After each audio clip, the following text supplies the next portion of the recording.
আসসালামু আলাইকুম সবাইকে। আজকে আরও নতুন একটা টিপস নিয়ে চলে এলাম আপনাদের মাঝে। আজকে আমি শেয়ার করব ফ্রিজের ডোরের যে রাবার আছে এই রাবারটা কিভাবে পরিষ্কার করা যায়, কারণ এই রাবারের মধ্যে কিন্তু অনেক ময়লা আটকে থাকে আর এই রাবারটা পরিষ্কার করা কিন্তু খুবই কষ্ট হয়ে যায়। আমরা যেভাবে সাধারণত ফ্রিজ পরিষ্কার করি সব সময়, সেভাবে কিন্তু এই রাবারটা পরিষ্কার করা যায় না। পরিষ্কার করলেও কিন্তু ময়লা থেকে যায়।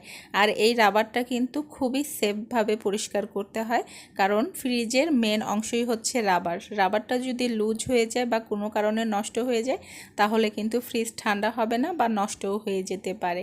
আমি এই রাবারটা কিভাবে পরিষ্কার করি সেটাই আপনাদেরকে দেখাবো এবং শেয়ার করব। শুধু উপকরণ দেখে প্লিজ ভিডিওটা স্কিপ করে যাবেন না, কারণ উপকরণ দেখে এটা আপনি কিছুই বুঝতে পারবেন না। এটা পরিষ্কারের একটা কৌশল আছে, সেই কৌশলটা আপনাদেরকে দেখে নিতে হবে, না হলে শুধু উপকরণ দেখে এই ভিডিওর কোনো কিছুই বুঝতে পারবেন না। আমি ভালো করে ফ্রিজের ডোরের এই রাবারের অংশটা আপনাদেরকে দেখিয়ে নিচ্ছি যে এই রাবারের মধ্যে কতটা ময়লা জমা হয়েছে, এবং অনেকটা ময়লাই কিন্তু জমা হয়েছে। আর আমি যখন ফ্রিজের এই রাবারটা আপনাদেরকে দেখাচ্ছিলাম, আমার ছেলে কিন্তু এখানেই আছে এবং ভিডিওর মাঝখানে চলে এসেছে।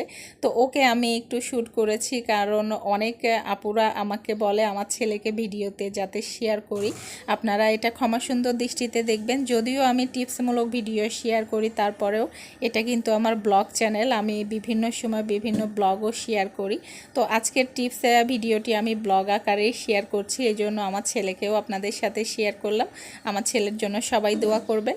আমার ছেলে এভাবেই সবসময় আমার সঙ্গে থাকে, ওকে নিয়েই আমি কাজ করি। মাঝে মাঝে ও ঘুমিয়ে থাকলে তারপরেও আমি ভিডিও করি, আর জেগে থাকলেও ওকে সঙ্গে নিয়েই আমি কাজ করি। তো আমার ছেলে এভাবে একটু দুষ্টুমি করেছে, আপনারা প্লিজ ম্যানেজ করে নেবেন, কিছু মনে করবেন না।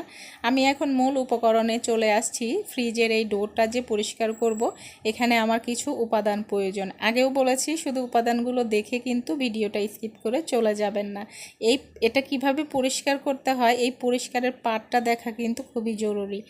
আমি এখানে প্রথমে 1 চামচের মতো নিয়ে নিয়েছি সার্ফ এক্সেলের গুঁড়া নিয়ে নিয়েছি। এরপর দিয়ে দিচ্ছি লেবুর রস। আমি 2 টুকরা লেবু নিয়েছি, 2 টুকরা লেবু ভালো করে চিপে দিচ্ছি। আপনারা বাসায় যে গুঁড়া সাবানটা ব্যবহার করেন সেটাই করতে পারেন, যে কোনো গুঁড়া সাবানটা। এরপর আমি দিয়ে দিব টুথপেস্ট আপনারা যেটাই ব্যবহার করেন সেটাই দিতে পারেন, তবে কোলগেটটা দিলে বেশি ভালো হয়। এখানে আমি কোলগেটটা নিয়ে নিয়েছি, একটা আন্দাজ অনুযায়ী দিতে হবে। একটা মিশ্রণ আমি এটা দিয়ে তৈরি করে নিব। এখন কোলগেটটা দিয়ে দিচ্ছি, দেওয়ার পরে ভালো করে চামিচ দিয়ে এটা মিশিয়ে নিতে হবে। ফ্রিজ পরিষ্কার তো আমরা গৃহিণীরা সবাই পারি, ফ্রিজ তো আমাদের সবসময় পরিষ্কার করতেই হয়। কিন্তু ফ্রিজের যে এই ডোরটা আছে, যেটা আমি দেখিয়েছি রাবারটা, এই রাবারটা পরিষ্কার করা কিন্তু আমাদের সবারই কষ্ট হয়। আমি আজকে ঘরোয়া উপায়টি আপনাদের সাথে শেয়ার করেছি। আমি সবসময় এভাবেই পরিষ্কার করে থাকি, তাই ভাবলাম আপনাদের সাথে শেয়ার করি। যারা জানেন না তাদের জানা হয়ে যাবে, আর যারা জানেন তারা তো জানেনই। এখন আমি মিশ্রণটা করে নিয়েছি, এই মিশ্রণটা নিয়ে এখন আমি ফ্রিজের কাছে চলে যাব এবং ফ্রিজের রাবারে এটা লাগিয়ে দিব। এখন আমি ফ্রিজের রাবারের এই অংশে লাগিয়ে দিচ্ছি। একটা ব্রাশ নিয়েছি, ফ্রিজের এই রাবারের অংশে যে চিপাগুলো আছে এই চিপাগুলোর মধ্যে ভালো করে এই মিশ্রণটা লাগিয়ে দিতে হবে। আপনারা চাইলে এই মিশ্রণটা লাগানোর পরে 5-10 মিনিট বা 20 মিনিট অপেক্ষা করতে পারেন, তাহলে ময়লাটা নরম হয়ে যাবে, তুলতে আপনাদের সুবিধা হবে। আমি যেহেতু ভিডিওটা করেছি এবং শ্যুট করেছি, আপনাদের সাথে ভিডিওটা শেয়ার করব, আমি আজকে কিন্তু অপেক্ষা করতে পারিনি। আরও আমার ছেলেও একটু আমার সাথে ছিল, ও কাজ করতে দিচ্ছিল না, এজন্য আমি সঙ্গে সঙ্গেই এটা পরিষ্কার করে আপনাদেরকে দেখিয়েছি। তবে আপনারা 15-20 মিনিট রেখে এটা পরিষ্কার করে নিতে পারেন। এখন আমি এই যে দেখাচ্ছি হাত দিয়ে, আমি পুরোটা অংশে কিন্তু এই মিশ্রণটা লাগিয়ে দিয়েছি। এখন পরিষ্কারের কৌশল আছে। এটা পরিষ্কারের কৌশল হচ্ছে, আমার হাতে দেখতে পাচ্ছেন একটা পয়সা নিয়েছি, এই পয়সাটা আমি একটা কাপড়ে মুড়িয়ে নিব। এই অংশটা, রাবারের এই অংশটা কিন্তু ব্রাশ দিয়ে ঘষে ঘষে পরিষ্কার করা যাবে না, এবং ব্রাশ দিয়ে পরিষ্কার করলে এটা কিন্তু লুজ হওয়ার সম্ভাবনা থাকে। অতএব পয়সা দিয়ে যদি এভাবে পরিষ্কার করা যায় তাহলে কিন্তু খুব সহজেই এই ময়লাগুলো উঠে যাবে। আমি পয়সাটা রাবারের উপরে কোনো প্রেসার পড়বে না। বুঝতে পেরেছেন? এখন দেখতে পাচ্ছেন এই পয়সাটা দিয়ে আমি রাবারের এই চিপাগুলো কিভাবে পরিষ্কার করে নিচ্ছি। এই চিপাগুলো কিন্তু এভাবেই পরিষ্কার করতে হবে, তাহলে খুব সহজ হবে এবং ময়লাটাও উঠে যাবে।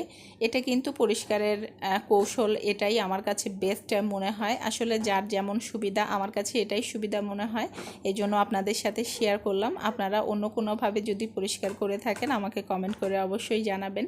আর এই রাবারটা পরিষ্কার করার আরও একটি উপকরণ আছে, সেটা হচ্ছে হারপিক। হারপিক দিয়েও কিন্তু ফ্রিজের ডোরের এই রাবারটা ক্লিন করা যায়, শুধুমাত্র হারপিক দিয়ে, অন্য কোনো উপকরণ দেওয়ার কিন্তু প্রয়োজন হয় না।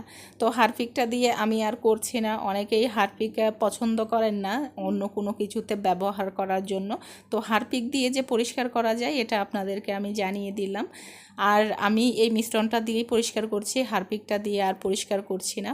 এক টিপসের সাথে আরও একটি টিপস আপনাদেরকে জানিয়ে দিলাম, যদি কারো পছন্দ হয় হারপিক দিয়েও আপনারা এই রাবারটা পরিষ্কার করে নিতে পারেন। আপনাদেরকে দেখে বুঝে নিতে হবে আমি পয়সাটা দিয়ে কিভাবে এটা পরিষ্কার করছি। আর দেখুন কতটা ময়লা উঠে আসছে। আমি এখন পুরোটা পরিষ্কার করে নিব। পুরোটা দেখালে তো ভিডিওটা অনেক বড় হয়ে যাবে। আমি এখন পুরোটাই পরিষ্কার করে নিয়েছি। পরিষ্কারের পরে এমন হয়েছে ফ্রিজের ডোরের এই রাবারটা দেখতে। আশা করছি আজকের এই টিপসটা আপনাদের কাজে লাগবে। যারা জানেন না অবশ্যই এটা ট্রাই করে দেখবেন, এটা খুবই ভালো কাজ করে। আমি ঘরোয়া উপায়েই আপনাদের সাথে শেয়ার করেছি। আমি যেভাবে সবসময় ক্লিন করি সেটাই আপনাদেরকে দেখানোর চেষ্টা করেছি। ভুল ত্রুটি ক্ষমা সুন্দর দৃষ্টিতে দেখবেন। আজকের মতো বিদায় নিচ্ছি। সবাই ভালো থাকবেন। আল্লাহ হাফেজ।